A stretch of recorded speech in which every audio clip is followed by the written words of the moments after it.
Hello viewers, myself Renuka Sharma from Government Women's Polytechnic College Ajmer, lecturer beauty culture. आज का हमारा विषय है डाइजेस्टिव सिस्टम यानी पाचन तंत्र।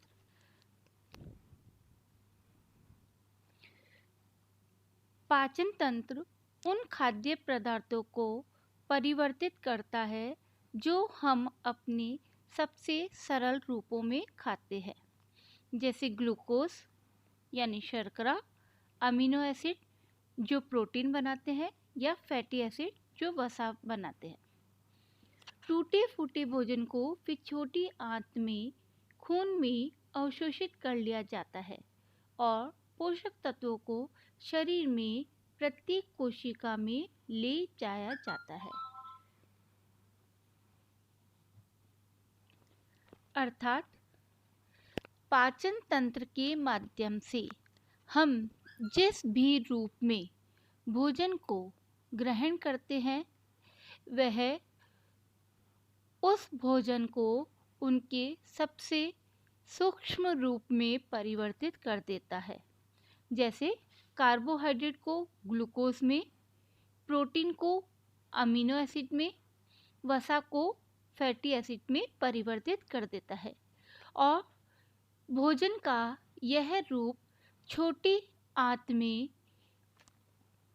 अवशोषित कर लिया जाता है तथा वहाँ से वह रक्त के माध्यम से शरीर की प्रत्येक कोशिका में ले जाया जाता है और उसके माध्यम से पूरे शरीर को पोषण प्राप्त होता है और उन्हें ऊर्जा प्राप्त होती है, जिससे हमारा शरीर कार्य कर पाता है।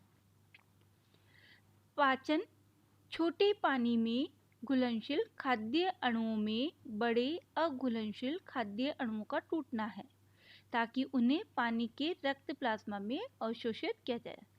सेम उसी प्रकार से जो भी हमने भोजन किया वो कैसे उसमें कौन सा होता है, किसी भी चीज़ का, जैसे कार्बोहाइड्रेट का, प्रोटीन का, फैट्स का जो होता है एक बड़ा रूप होता है ना। और तो जब हम भोजन करते तो हम जो भोजन के जो हमारे भोजन में जो कार्बोहाइड्रेट, प्रोटीन, विटामिन्स, वसा इत्यादि पाई जाती है वह हमारे पाचन अंगों में धीरे धीरे टूट टूट कर छोटे रूप में परिवर्तित होती चली जाती है और अंत में वह इस रूप में परिवर्तित हो जाती है जिससे वह आसानी से शरीर में अवशोषित हो जाती है और छोटी आंत द्वारा उसका अवशोषण होता है और वह रक्त में मिल जाती है और रक्त में मिलकर पूरे शरीर में संचरित होती है और भोजन पूरे शरीर को भोजन प्रदान करती है, जिससे ऊर्जा मिलती है और हमारा शरीर कार्य कर पाता है। इस पूरे कार्य को इसके विभिन्न अंग मिलकर पूरा करते हैं, जिन्हें सामूहिक रूप से पाचन तंत्र कहा जाता है। पाचन तंत्र में कई अंग होते हैं, जिसे एक अगर हम सामूहिक नाम दें उसे आहार नाल या एलिमेंट्री कैनाल के नाम से जाना जाता है। यह आहार नाल मुंह से प्रारंभ होती है और अंत में विभिन्न स्थानों पर इसका आकार बदलता चला जाता है और अंत में वह गुदा द्वार यानी एनस पर जाकर समाप्त हो जाती है। इसका मुख्य कारण भोजन को अंत्य ग्रहण करके उसका पाचन करना होता है। अर्थात पाचन क्रिया में 4 मुख्य क्रियाएं होती है। पाचन करने के लिए सबसे पहले उस पदार्थ को मुंह में ग्रहण करना होता है, यानी अंतः ग्रहण करना, इजेशन है ना, इंजेशन। दूसरा, जो भोजन हमने ग्रहण किया उसका पाचन करना, यानी उसको डाइजेशन करना। पाचन होने के पश्चात जो नेक्स्ट क्रिया होती है वह है पचे हुए भोजन में से पोषक तत्वों को अवशोषित करना, है ना। यानी जैसे अभी हमने पहले पढ़ा कि पहले भोजन को जो भी भोजन हमने ग्रहण किया उसको क्या करता है, सूक्ष्म रूप में परिवर्तित करता है और अंत में जैसे फैटी एसिड, ग्लूकोज और एमिनो एसिड इत्यादि रूप में, छोटे रूप में परिवर्तित कर देता है, जिसे छोटी आंत के द्वारा अवशोषित कर लेता है। और अवशोषण के पश्चात जो पोषक पदार्थ है वह रक्त में मिलकर पूरे संपूर्ण शरीर में पहुंच जाते हैं।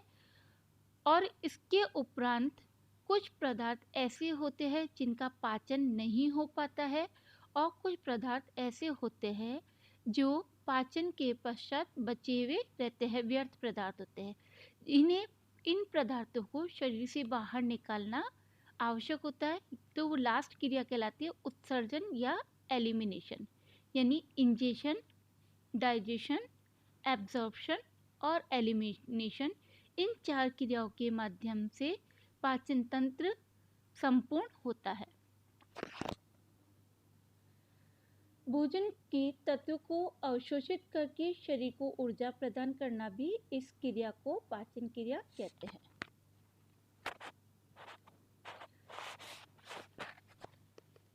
पाचन तंत्र में विभिन्न प्रकार के अंग पाए जाते हैं। यह अंग भी 2 प्रकार से कार्य करते हैं। एक मुख्य अंग होते हैं जो कि पाचन क्रिया में सीधा भाग लेता है, यानी उन अंगों में भोजन पहुंचता है और वह पाचन में सहायता प्रदान करते हैं। दूसरे होते हैं सहायक अंग, अर्थात यह अंग पाचन में सीधे भाग नहीं लेते हैं, उनके द्वारा रस स्रावित किए जाते हैं, वह दूसरे अंगों में पहुंचते हैं और उन रसों में जो एंजाइम पाए जाते हैं उससे पाचन क्रिया पूर्ण होती है। अतः उनके कार्यों के आधार पर 2 प्रकार के अंग पाए जाते हैं। मुख्य अंग जैसे मुख, ग्रसनी, फेरिंक्स, ग्रासनली, ईसोफेगस, आमाशय, स्टोमक, छोटी आंत, स्मॉल इंटेस्टाइन, बड़ी आंत, लार्ज इंटेस्टाइन, मलाशय, रेक्टम, गुदानली, एनस। मुख के द्वारा भोजन ग्रहण किया जाता है। ग्रसनी से होता हुआ भोजन ग्रासनली में, ग्रासनली से आमाशय में, आमाशय से छोटी आंत, छोटी आंत से बड़ी आंत, बड़ी आंत से मलाशय और मलाशय से गुदानली के द्वारा होता हुआ शरीर से बाहर निकल जाता है। यानी इन सारे अंगों में भोजन धीरे धीरे आगे की ओर बढ़ता चला जाता है और अपनी विभिन्न क्रियाएं संपादित करता है। सहायक अंगों में आती 3 जोड़ी लार ग्रंथियां। यह लार ग्रंथियां मुख गुहा में दोनों गालों में पाई जाती है। एक गाल में 3 लार ग्रंथियां, दूसरे गाल में 3 लार ग्रंथियां, यानी 3 पेयर्स, यानी 6 लार ग्रंथियां पाई जाती है। इस लार ग्रंथियों के द्वारा जो सलाइवा सिक्रेट किया जाता है वह मुंह में पहुंचता है और यह भोजन को पचाने व उसे गीला करने में मदद प्रदान करता है। अग्नाशय के द्वारा अग्नाशयी रस यानी पैनक्रियाटिक जूस स्रावित किया जाता है, जो एक नलिका के माध्यम से छोटी आंत में पहुंचता है। यकृत के द्वारा बाइल जूस यानी पित्तरस बनाया जाता है। यह पित्तरस यकृत में स्थित पित्ताशय में इकट्ठा होता है और आवश्यकता पड़ने पर आवश्यकता अनुसार पित्ताशय से एक नली, पित्त नलिका निकलती है जो उस पित्त रस को लेकर छोटी आंत में पहुंचती है, जो वसा को उसके सूक्ष्म रूप में परिवर्तित करने में सहायक होती है। इस प्रकार से 2 भाग, मुख्य अंग और सहायक अंग, 2 प्रकार के अंग पाए जाते हैं।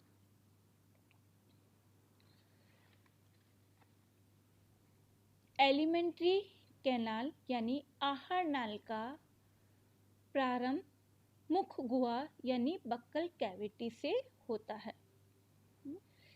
इसका प्रारंभ सबसे पहले लिप्स, जो 2 फोल्ड पाए जाते हैं, ऊपर और नीचे के, इनसे होता है। यहाँ से भोजन को मुख गुहा में ग्रहण किया जाता है। इसमें दोनों साइड की दीवार यानी गाल पाए जाते हैं।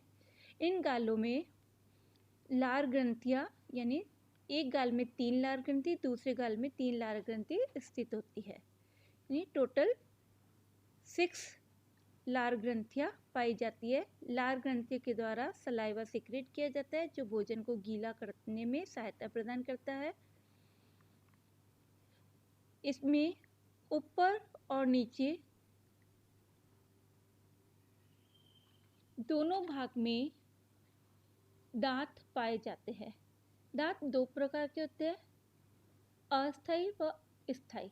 अस्थायी दांत बचपन में पाए जाते हैं जो समय अनुसार टूटते चले जाते हैं और लगभग 10 से 12 साल की आयु में वे दांत टूट के दूसरे दांत, नए स्थायी दांत आ जाते हैं, जो एक यंग व्यक्ति में 16 नीचे और 16 ऊपर के और स्थायी दांत पाए जाते हैं जो 32 होते हैं। दांत के द्वारा भोजन को चबाकर छोटे छोटे रूप में परिवर्तित कर दिया जाता है। इसमें गले की तरफ एक लंबा लटकता हुआ भाग दिखाई जाता है जिसे यूवुला के नाम से जाना जाता है। मुखगुहा की छत तालू यानी पैलेट से बनी हुई थी, 2 प्रकार की होती है। आगे की ओर कठोर तालू पाया जाता है और पीछे की ओर सॉफ्ट पैलेट या मुलायम तालू पाया जाता है। मुखगुहा में नीचे की ओर जीभ पाई जाती है। जीभ आगे से फ्री होती है, पीछे की ओर वह गले की तरफ हार्ड बोन से जुड़ी हुई रहती है। जीभ के द्वारा भोजन को घुमाने में मदद मिलती है। साथ ही जीभ पर स्वाद कणिकाएं पाई जाती है जो विभिन्न स्वाद को बताती है।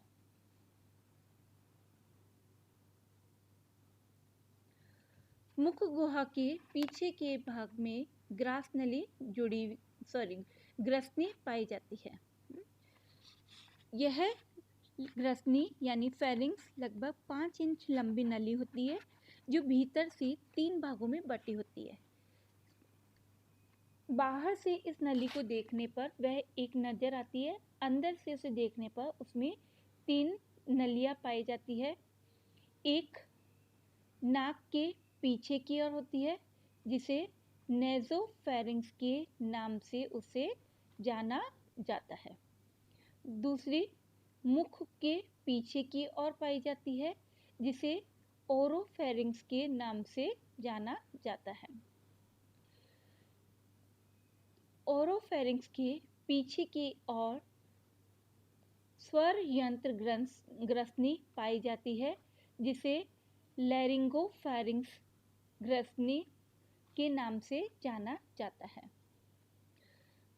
भोजन के पाचन में मुख्य योगदान मुख ग्रसनी का होता है, यानी मुख से भोजन निगलते ही मुख ग्रसनी से में प्रवेश कर लेता है।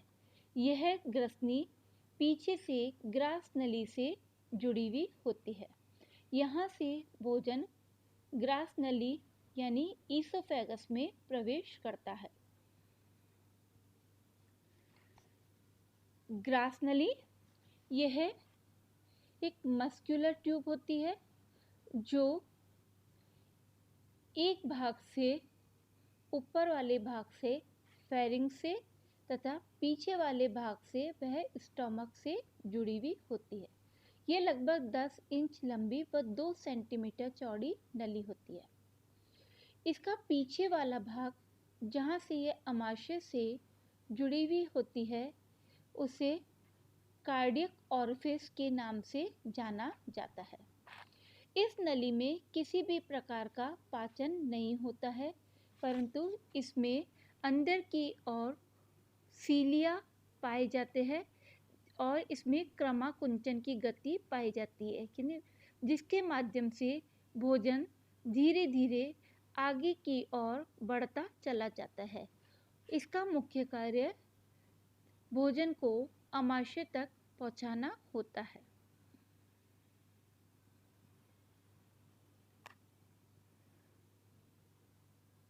अमाशय अर्थात स्टमक या पेट। अमाशय अंग्रेजी के जे अक्षर के समान बना हुआ होता है। इसके मुख्यतः 3 भाग होते हैं, फंडस, बॉडी और पाइलोरस।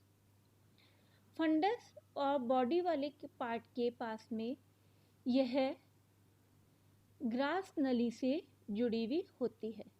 जिस स्थान पर यह ग्रास नली यानी ईसोफेगस से जुड़ी हुई होती है उस जगह पर एक वॉल्व पाया जाता है जिसे कार्डियक ऑरिफिस के नाम से जाना जाता है। यहाँ से भोजन आमाशय में प्रवेश करता है। इसकी 4 लेयर्स पाई जाती है,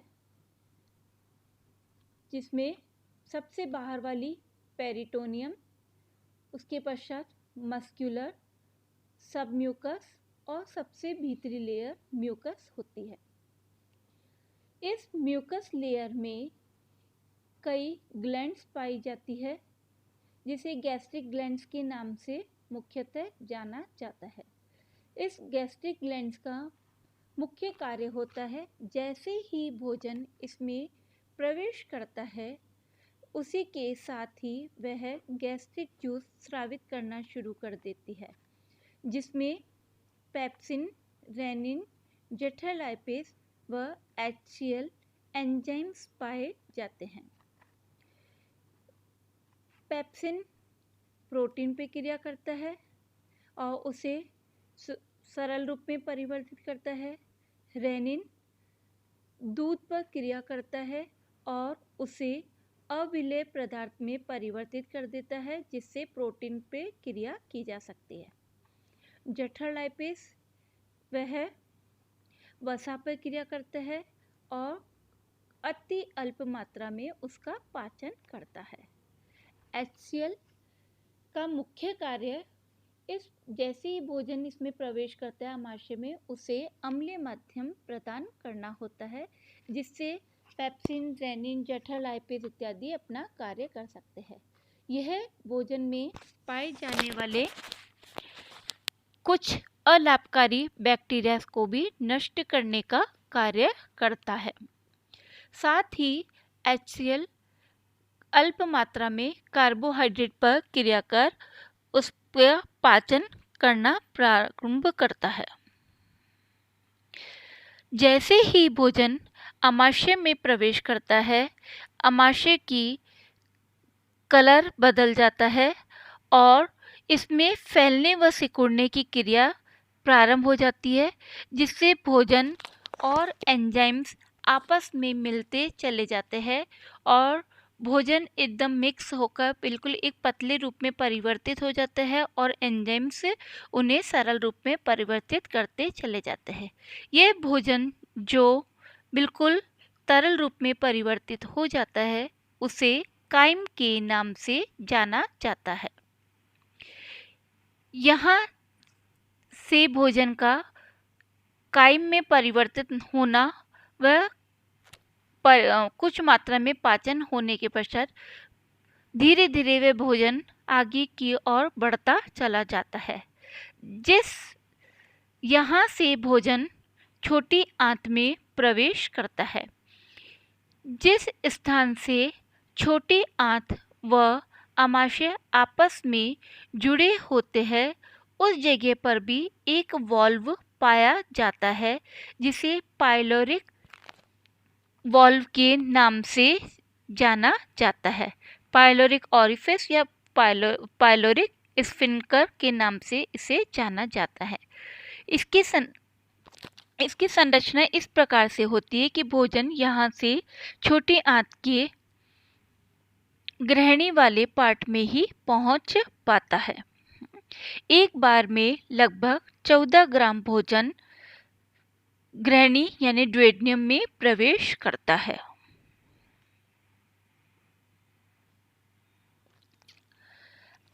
आमाशय एक बार में 1 से 1.5 लीटर तक की भोजन का संग्रह करता है। यह इसमें न केवल भोजन का केमिकली बल्कि मैकेनिकल डाइजेशन भी होता है। इसके एंजाइम में उपस्थित HCl भोजन को अम्लीय माध्यम प्रदान करता है जिससे अन्य एंजाइम्स उस पर अपना कार्य करते हैं। ये भोजन को काइम में बदल देता है। इसमें उपस्थित एंजाइम अति अल्प मात्रा में वसा, प्रोटीन व कार्बोहाइड्रेट का पाचन करते हैं। यहाँ से भोजन छोटी आंत के ड्यूडेनम में प्रवेश करता है। यह इस अमाशय के कार्य होते हैं। स्मॉल इंटेस्टाइन यानी छोटी आंत। छोटी आंत आहार नाल का सबसे बड़ा भाग होते हैं। यह अमाशय के पाइलोरिक स्फिंक्टर के इलियोसिकल वाल्व तक फैली हुई रहती है। यानी छोटी आंत का वह भाग जो कि अमाशय से जुड़ा हुआ रहता है, यहाँ पर जो वॉल्व पाया जाता है इसे पाइलोरिक वॉल्व के नाम से जाना जाता है, जिसके माध्यम से अमाशय से भोजन छोटी आंत में आता है। पूरी इंटेस्टाइन लगभग 5 मीटर लंबी नली होती है। छोटी आंत लगभग कितनी 5 मीटर लंबी नली होती है। इसमें भी 4 लेयर पाई जाती है। सबसे बाहर वाली पेरिटोनियम, इसके पश्चात मस्क्यूलर, सबम्यूकस व म्यूकस।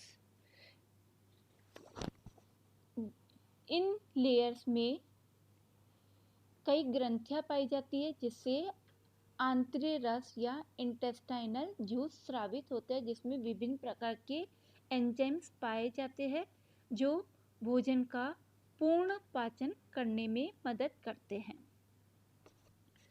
इसके 3 भाग होते हैं। इस पूरी 5 मीटर लंबी नलिका को 3 भागों में बांटा जाता है। सबसे पहले ड्यूडेनम यानी ग्रहणी, जेजुनम यानी मध्यांत और इलियम यानी शेषांत। ड्यूडेनम यह सी के आकार की छोटी नलिका होती है, लगभग 25 सेंटीमीटर लंबी नलिका होती है, जिसमें भोजन अमाशय से भोजन प्रवेश करता है। इसके पश्चात की नलिका में से आधा भाग जेजुनम कहलाता है और इसके पश्चात का बचा हुआ आधा भाग इलियम यानी शेषांत्र कहलाता है। यह पूरी लंबी नलिका में बहुत सारे सल पाए जाते हैं जिससे ये छोटी नज़र आती है और यह अमाशय में यह शरीर में एक के ऊपर एक दूसरे पर पड़ी हुई रहती है। इसके सबसे अंदर वाली लेयर में स्मॉल इंटेस्टाइन की छोटी आंत की सबसे अंदर वाली लेयर यानी म्यूकस लेयर में कुछ उंगलियों के समान उभार पाए जाते हैं। उंगलियों के समान इसमें उभार पाए जाते हैं जिन्हें विलाई के नाम से जाना जाता है। यह विलाई पचित भोजन का अवशोषण करती है और वहाँ से उन्हें वह रक्त में मिलाने का कार्य करती है। छोटी आंत में अग्नाशय से अग्नाशी रस, पित्ताशय से पित्तरस आकर मिलता है। तो अग्नाशी रस, पित्तरस व आंतरिक रस जो कि छोटी आंत का स्वयं का रस होता है। तीनों रस मिलकर विभिन्न एंजाइम स्रावित करते हैं जो भोजन का पूर्ण पाचन कर देता है और उन्हें उनके सूक्ष्म रूप में परिवर्तित कर देता है। जैसे कार्बोहाइड्रेट को ग्लूकोज में, प्रोटीन को एमिनो एसिड में, वसा को फैटी एसिड में परिवर्तित कर देता है। इसकी भीतरी दीवार पर पाए जाने वाले उंगली के समान उभारों को इन्हें विलाई कहा जाता है। यह उन्हें अपने में अवशोषित कर लेते हैं और यह विलाई में पाई जाने वाली रक्त वाहिकाओं में इन पोषक तत्वों को पहुंचाने का कार्य करता है, जिसके माध्यम से रक्त के माध्यम से संपूर्ण शरीर में पोषक तत्व पहुंच जाते हैं और भोजन को ऊर्जा प्राप्त होती है। और अपचित भोजन व व्यर्थ पदार्थ, जल व कुछ मात्रा में पोषक तत्व बड़ी आंत में प्रवेश कर जाते हैं।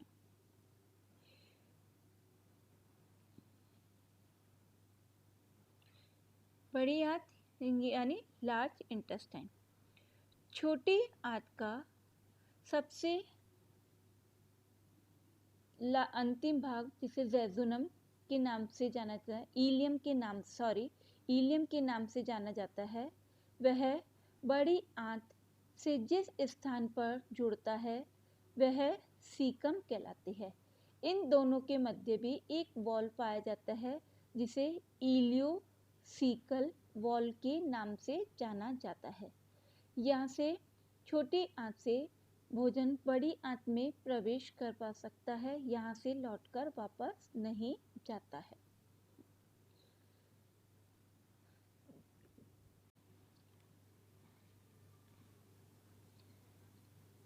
बड़ी आंत को 3 भागों में डिवाइड किया जाता है। यह सीकम से प्रारंभ होकर गुदादार तक फैली हुई रहती है। इसमें भी छोटी आंत के समान खूब सलवटें पाई जाती है, लेकिन यह सलवटें उसकी अपेक्षा कम होती है और यह आकार में, चौड़ाई में छोटी आंत की तुलना में अधिक होती है। यह छोटी आंत को चारों ओर से घेरे हुए रहती है। बड़ी आंत के 3 भाग सीकम, कॉलन व रेक्टम पाए जाते हैं।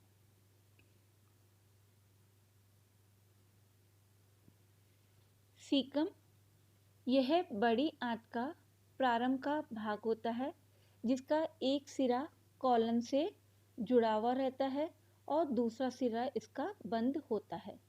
यह भाग छोटी आंत से जुड़ा हुआ रहता है। सीकम के बंद वाले भाग पर एक नली के समान संरचना नजर आती है, जिसे अपेंडिक्स कहते हैं। कॉलन यह बड़ी आंत का सबसे बड़ा भाग होता है। इसे 3 भागों में डिवाइड करते हैं। असेंडिंग कॉलन यह ऊपर की ओर बढ़ा हुआ रहता है। ट्रांसवर्स कॉलन यानी अनुप्रस्थ कॉलन। डिसेंडिंग कॉलन यह नीचे की ओर बढ़ा हुआ रहता है, जिसे अवरोही कॉलन के नाम से भी जाना जाता है। कई जगह पर सिग्मोइड कॉलन को भी माना जाता है, जहाँ पर डिसेंडिंग कॉलन और रेक्टम के जुड़ने के बीच का जो स्थान पाया जाता है उसे सिग्मोइड कॉलन के नाम से जाना जाता है। यहाँ पर हल्का सा इसमें टर्न पाया जाता है। सिगमेंट कॉलन के पश्चात नीचे की ओर बड़ा फूला हुआ भाग नजर आता है, जिसे रेक्टम कहते हैं। यह 13 सेंटीमीटर लंबा होता है। गुदा मलाशय या रेक्टम के नीचे की ओर एक छोटी सी छिद्र के समान संरचना पाई जाती है, जिसे गुदानाल या एनस कहते हैं। यह लगभग 3.8 सेंटीमीटर से 4 सेंटीमीटर तक लंबी होती है। इस गुदाद्वार के द्वारा अपचित भोजन मल के रूप में शरीर से बाहर निकलता है। बड़ी आंत में अपचित भोजन व व्यर्थ पदार्थ पहुंचते हैं, के साथ में पानी भी पहुंचता है। इसमें भोजन तरल रूप में होता है अभी तक। यह उसमें से पानी को अवशोषित करता है और उसे मल को कठोर रूप में परिवर्तित करने का कार्य करता है। इसके अतिरिक्त कुछ मात्रा में यह पोषक तत्व को भी अपने में अवशोषित करता है और यहाँ से अपचित भोजन मलाशय में पहुँचता है। मलाशय में मल इकट्ठा होता है और यहाँ पर इकट्ठा होने के पश्चात उसे एनस के द्वारा या गुदा द्वार के द्वारा शरीर से बाहर निष्कासित कर दिया जाता है। बड़ी आंत के कार्य। भोजन के जिन अवयवों का पाचन छोटी आंत में नहीं होता, उनका पाचन बड़ी आंत में होता है। वह तत्व जो कि छोटी आंत में डाइजेस्ट नहीं हो पाते हैं, बड़ी आंत में पहुंच जाते हैं और वो डाइजेशन के लायक होते हैं, तो उनको बड़ी आंत में डाइजेस्ट कर लिया जाता है। शर्करा एवं जल का अवशोषण बड़ी आंत में होता है। यह अवशोषण तब तक होता रहता है जब तक मल सेमी लिक्विड अवस्था में नहीं आ जाता है। बड़ी आंत में कुछ सूक्ष्म जीवाणु भी पाए जाते हैं जो विटामिन के एवं फॉलिक एसिड का निर्माण करते हैं। भोजन के अवयव जो बड़ी आंत में पचित एवं अवशोषित नहीं हो पाते, उन्हें शरीर से बाहर उत्सर्जित कर दिया जाता है। यह मलाशय को खाली करने की प्रक्रिया होती है। यह सारे अंग वह अंग है जिनमें भोजन स्वयं आगे की ओर बढ़ता चला जाता है और इन अंगों में भोजन का पाचन मुख्य रूप से होता है। अब हम पढ़ेंगे सहायक अंग जो कि भोजन के पाचन में सहायता प्रदान करते हैं। सबसे पहले अग्नाशय यानी पैनक्रियास। अग्नाशय एक संयुक्त ग्रंथि होती है जो अंतःस्रावी ग्रंथि भी होती है, बहिस्रावी, है ना। भोजन के पाचन में बहिस्रावी ग्रंथि का कार्य होता है। यह हल्के पीले गुलाबी रंग की ग्रंथि होती है। ये लगभग 12 से 15 सेंटीमीटर तक लंबी होती है जो ग्रहणी से प्लीहा तक फैली रहती है। ग्रहणी यानी ड्यूडेनम से लेकर स्प्लीन तक फैली हुई रहती है। इसके मुख्यतः 3 भाग होते हैं, हेड, बॉडी एंड टेल। अग्नाशय का मुख्य कार्य होता है इसके द्वारा स्रावित पैनक्रियाटिक जूस, अग्नाशय रस, नली के माध्यम से ड्यूडेनम यानी ग्रहणी में रस को पहुंचाने का कार्य करता है, जिसमें कई पाचक एंजाइम्स पाए जाते हैं और यह एंजाइम्स कार्बोहाइड्रेट, वसा व प्रोटीन के पाचन में सहायता करते हैं। यकृत, यह शरीर की सबसे बड़ी ग्रंथि होती है जो उदर गुहा में डायफ्राम के नीचे दाएं ओर स्थित होती है। यह वजन में 1 से 2.3 kg तक हो सकती है। यह 4 खंडों में विभक्त होती है, लेफ्ट लोब और राइट लोब। लेफ्ट लोब भी 2 भागों में डिवाइड होता है, राइट लोब भी 2 भागों में विभक्त होता है। इसका कार्य, यकृत का कार्य होता है, यह पित्त रस बनाने का कार्य करती है यानी बाइल जूस। यह ग्लाइकोजन को अपने में संग्रहित करती है और आवश्यकता पड़ने पर शरीर को प्रदान करती है। यह प्लाज्मा प्रोटीन का भी निर्माण करता है। यह वसा को उस रूप में परिवर्तित कर देता है जो ऊर्जा प्रदान करने के लिए आवश्यक होते हैं। यानी जब हम भोजन ग्रहण करते हैं उसमें जो फैट्स पाए जाते हैं उसको उसके सूक्ष्म रूप में इमल्सिफिकेशन कर देता है। ये इसमें विटामिन B12 एवं आयरन का भी संग्रहण होता है। यकृत वसा में घुलनशील विटामिन जैसे A, D, E और K का भी संग्रहण करती है। यकृत प्रोटीन का भी मेटाबॉलिज्म करता है यानी उसका भी चयापचय में सहायक होता है।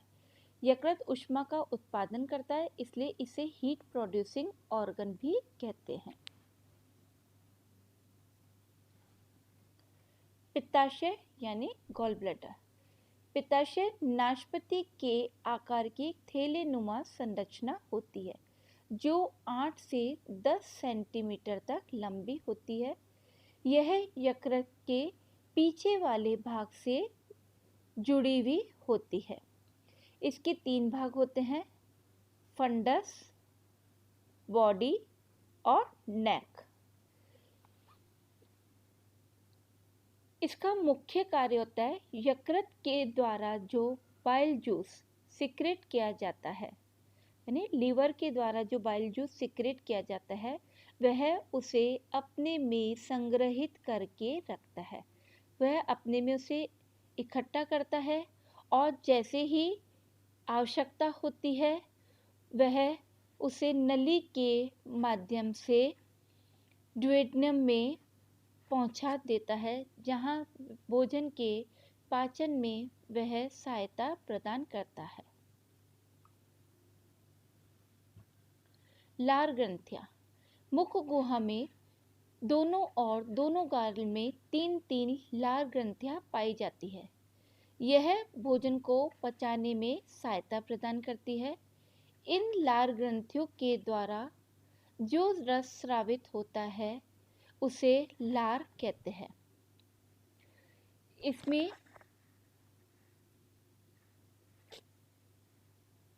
जो पानी के अलावा एक एंजाइम टाइलिन नामक एंजाइम भी पाया जाता है, जो मुख गुहा में ही कार्बोहाइड्रेट का रासायनिक पाचन प्रारंभ कर देता है और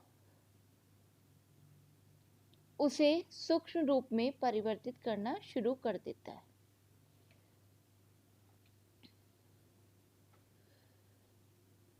लार ग्रंथि भोजन को पचाने में सहायता प्रदान करती है। ये भोजन को लसलसा बनाती है। ये भोजन को निगलने में सहायता प्रदान करती है। ये मुख गुहा की श्लेष्मा को क्षतिग्रस्त होने से बचाती है। ये भोजन के स्वाद को बताती है। ये मुख गुहा को गीला बनाए रखती है। इसमें जल के संतुलन का भी कार्य करती है। भोजन में उपस्थित छोटे छोटे सूक्ष्म जीवों को नष्ट करके सुरक्षा प्रदान करने का भी कार्य करती है।